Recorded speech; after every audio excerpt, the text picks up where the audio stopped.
Sveiki, esu humanitarinių mokslų daktaras Andrius Martinkus ir tęsime mūsų pamastymus apie kintantį pasaulį ir apie Lietuvos valstybės, lietuvių tautos vietą šitame kintančiame pasaulyje. Dėkoju Mariui už kanalo parėmimą, dėkoju už tai, kad žiūrite, už tai, kad komentuojate, už tai, kad prenumeruojate, už jūsų komentarus. Žvelgiant į Lietuvos politiką, susidaro įspūdis, kad ją vykdo žmonės, kurie yra arba silpnapročiai, arba parsidavėliai, arba nusikaltėliai. Ypatingai tai pasakytina apie tokias sritis kaip užsienio reikalai ir gynyba.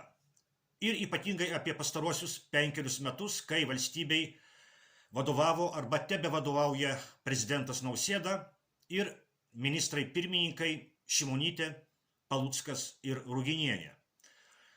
Pradžioje buvo santykių su Baltarusija ir Kinija griovimas, o prasidėjus didelio masto karo veiksmams Ukrainoje, šita Lietuvos valdžios silpnaprotystė arba parsidavimas, arba nusikalstama veikla pasiekė savo viršūnę ir iki šiol joje tebėra.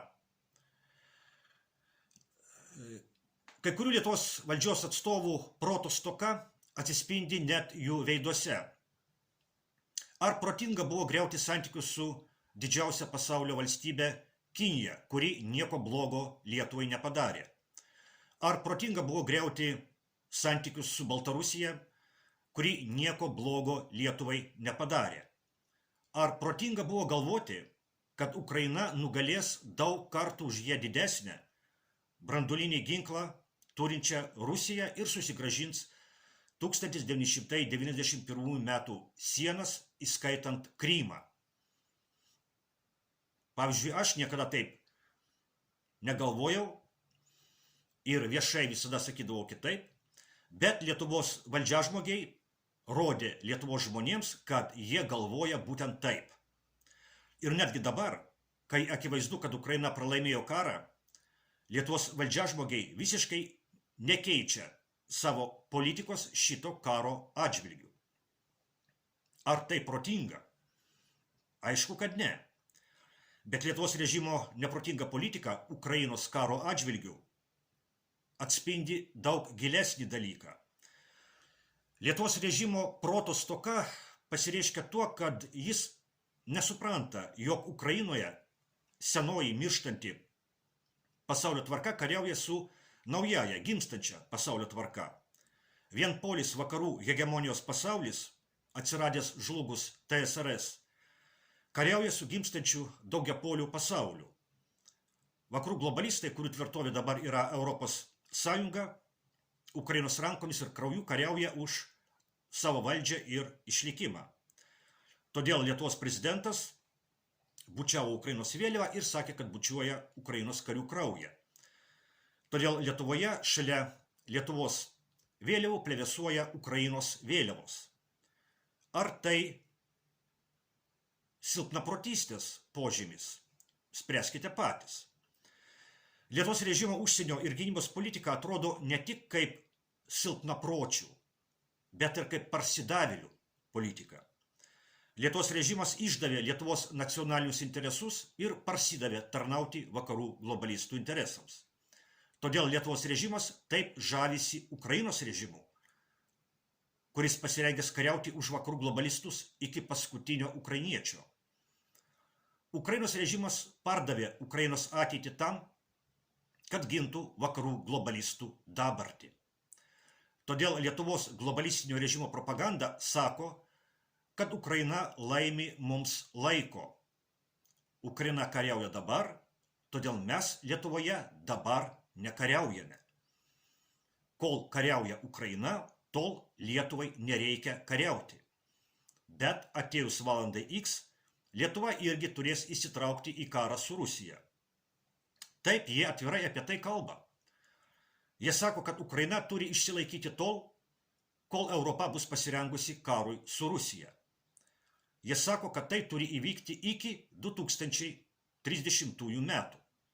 Tai reiškia, kad tai gali įvykti ir 2029 metais ir 2028 metais.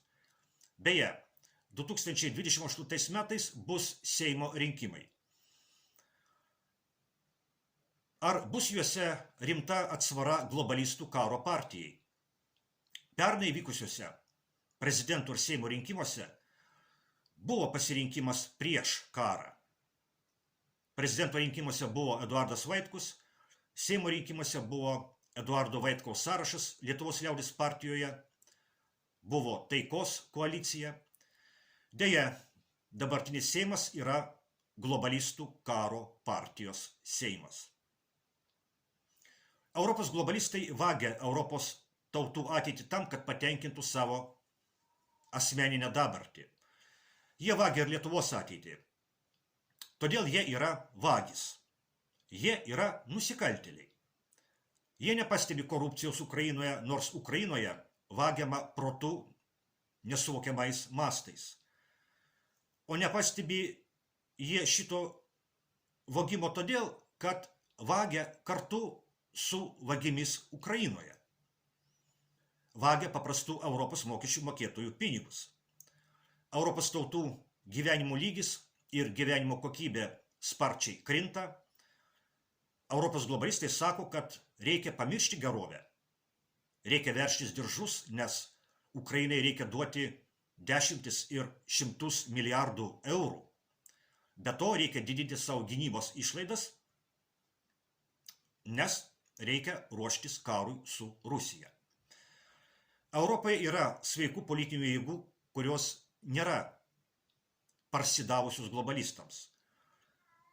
Europoje yra sveikų politinių jėgų, kurios atsisako dalyvauti kolektyvinėje beprotybėje ir globalistų karo kurstymo nusikaltime. Europoje yra sveikų politinių jėgų, kurios neparduoda savo tautų ateities. Kai kuriuose šalyse šitos jėgos yra net valdančios. Ryškiausi pavyzdžiai yra Vengrija su Viktoru Orbanu ir Slovakija su Robertu Fico. Europoje yra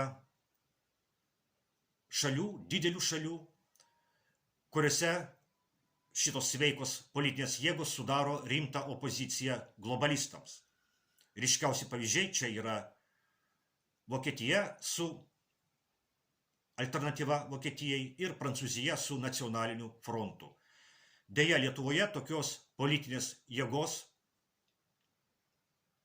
kol kas nėra, bet ją galima ir reikia sukurti. Todėl atkreipkite dėmesį į nuorodą po šituo vaizdo įrašu ir iki kitų kartų.